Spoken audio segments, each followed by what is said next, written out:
नमस्कार स्टूडेंट्स।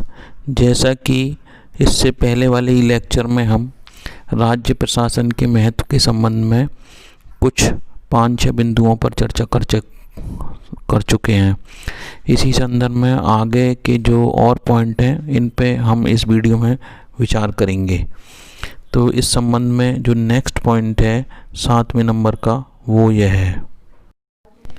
जैसा कि आप जानते हो, नेक्स्ट बिंदु जो है राज्य प्रशासन, ये राष्ट्रीय योजनाओं के निर्माण और जो क्रियान्वयन है उसमें सहायक है। तो भारत में स्वतंत्रता के पश्चात हमने नियोजित अर्थव्यवस्था अपनाई, जिसमें कि पंचवर्षीय योजनाओं के माध्यम से हम नियोजन करके और भारत के विकास का स्वरूप तय कर रहे थे। तो इन योजनाओं का जो निर्माण है वह जब तक निम्न स्तर से प्रारंभ नहीं हो तब तक जो योजनाएं है वह यथार्थपरक नहीं हो सकती। तो स्थानीय स्तर पर जो किस प्रकार के संसाधन हैं और स्थानीय लोगों की क्या आवश्यकता है उनको राज्य प्रशासन से बेहतर कौन जान सकता है। इसी प्रकार से न केवल योजनाओं के निर्माण में बल्कि जब योजनाएं बन के आ जाती हैं तो उनका क्रियान्वयन भी राज्य प्रशासन के माध्यम से ही होता है और जो उसका लाभ है वह प्रत्येक व्यक्ति तक पहुंचाने में राज्य प्रशासन अत्यधिक महत्वपूर्ण है। 8वां बिंदु जो कि राज्य प्रशासन के महत्व से संबंधित है वह यह है कि राज्य में शांति और व्यवस्था बनाए रखने का जो प्राथमिक कार्य है वह राज्य प्रशासन को सौंपा गया है। जैसा कि आप जानते हो कि हमारे यहाँ पर संविधान में 3 सूचियाँ बनाई गई हैं, केंद्र सूची, संघ सूची, राज्य सूची और समवर्ती सूची। तो इसमें जो राज्य सूची के जो विषय हैं उसमें पुलिस को राज्य सूची का विषय रखा गया है। तो बेसिकली जो शांति और व्यवस्था बनाए रखने का कार्य है वो पुलिस का होता है। तो पुलिस राज्यों के अधिकार क्षेत्र में आती है।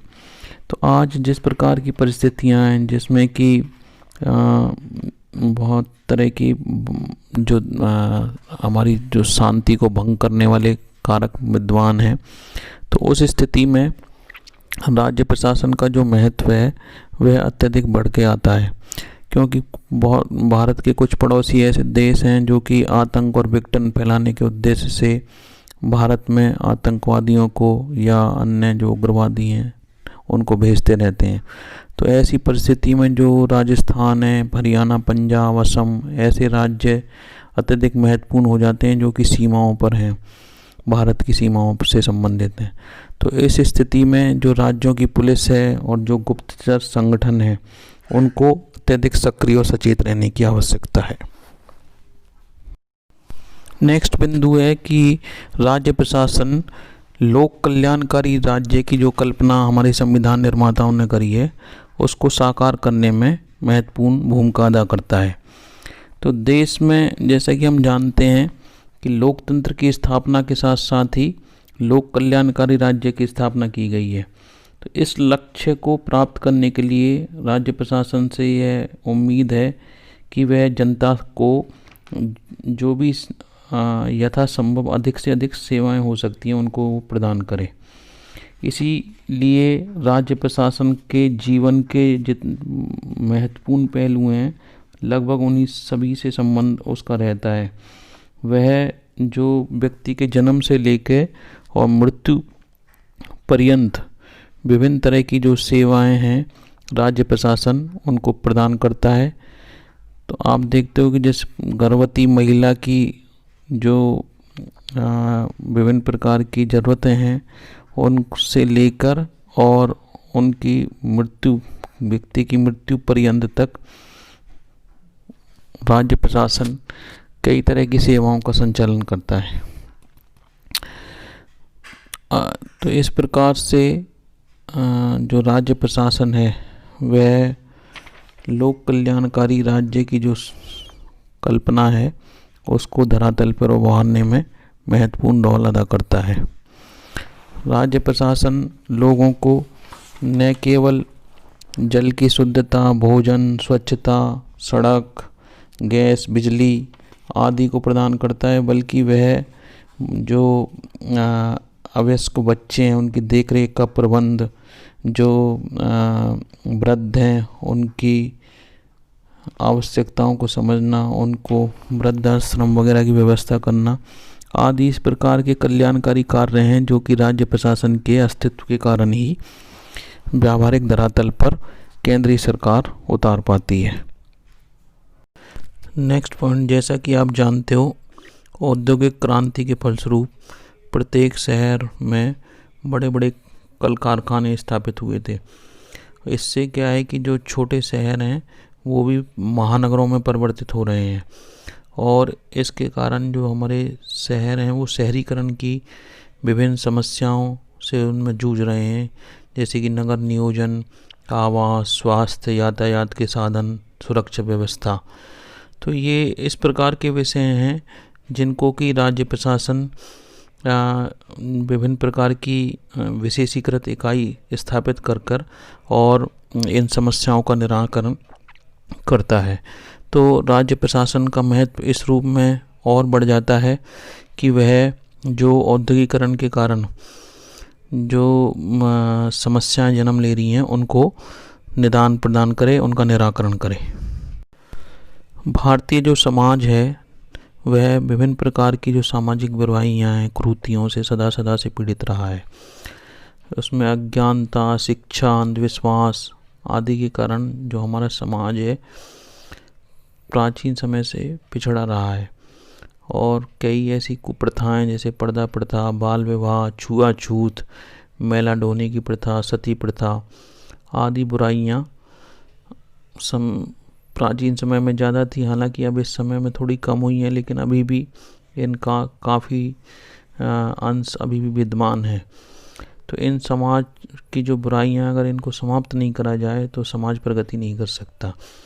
इन जो बुराइयां हैं इनको दूर करने के लिए राज्य प्रशासन अस्तित्व में है। उसका प्रथम कर्तव्य है कि उनको दूर करे। अन्य राज्यों में नागरिकों को शिक्षित करने और उनको जागरूक बनाने के लिए राज्य प्रशासन सक्रिय रहता है, जिससे कि ये जो छुआछूत हैं, अस्पृश्यता हैं, या जो बाल विवाह है, जो और प्रथाएं, इस तरह की जो कुप्रथाएं हैं वो दूर हो सकें। अतः जो समाज सुधार से संबंधित राज्य के दायित्व हैं, राज्य प्रशासन के बिना वो व्यावहारिक धरातल पे उतरने असंभव है। नेक्स्ट जो 12वां पॉइंट इस संदर्भ में हम देखते हैं वो है कि राज्य प्रशासन विकास की ओर उन्मुख प्रशासन है। भारत में वर्तमान में राज्य प्रशासन का जो महत्व है वह इस कारण भी बढ़ रहा है कि इसका जो स्वरूप विकास प्रशासन वाला है। राज्य प्रशासन आर्थिक हो, चाहे सामाजिक हो, चाहे राजनीतिक हो या प्रशासनिक हो, सभी तरह के विकास के लिए तत्पर है, प्रयत्नशील है। यह आर्थिक क्षेत्र में अगर अपन देखें तो आर्थिक नियोजन के माध्यम से राज्य प्रशासन की ये कोशिश रहती है कि प्रति व्यक्ति आय बढ़ जाए, राष्ट्रीय आय बढ़े, सभी को रोजगार उपलब्ध हो जाए, उत्पादन में वृद्धि हो, रहन सहन का जो स्तर है वो भी ऊंचा उठे। तो ये सब प्रयास राज्य प्रशासन करता रहता है। सामाजिक विकास हेतु अगर हम देखें तो सामाजिक नीतियाँ और कार्यक्रमों के माध्यम से राज्य सरकार ये कोशिश करती रहती है कि शिक्षा हो, स्वास्थ्य हो, महिला विकास हो, दहेज विरोधी कार्यक्रम हो, या समाज कल्याण हो, समाज विकास कार्यक्रम हो आदि विभिन्न प्रकार के कार्यक्रम राज्य सरकार कोशिश करती है कि सामाजिक क्षेत्र में क्रांति ला सकें।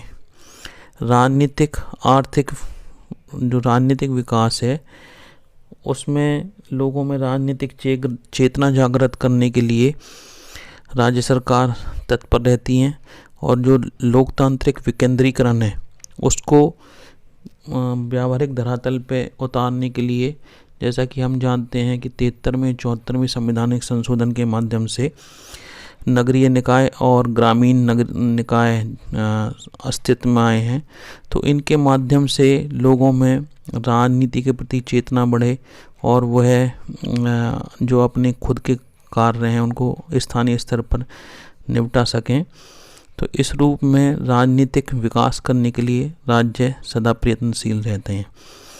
और प्रशासनिक विकास के लिए भी बहुत तरह के आयोग, समितियां, राज्य प्रशासन बनाते हैं, जिससे कि प्रशासन की जो प्रभावीपन है और उसकी जो दक्षता है उसमें वृद्धि हो सके।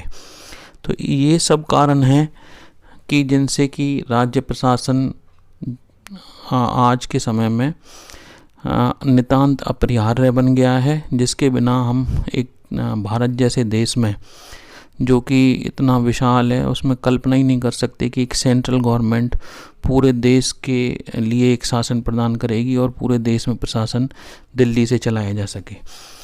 तो अब आप समझ गए होंगे, मैं आशा करता हूँ कि आप राज्य प्रशासन क्यों ज़रूरी है इसको आप आसानी से पेपर में आने पर हल कर सकते हैं।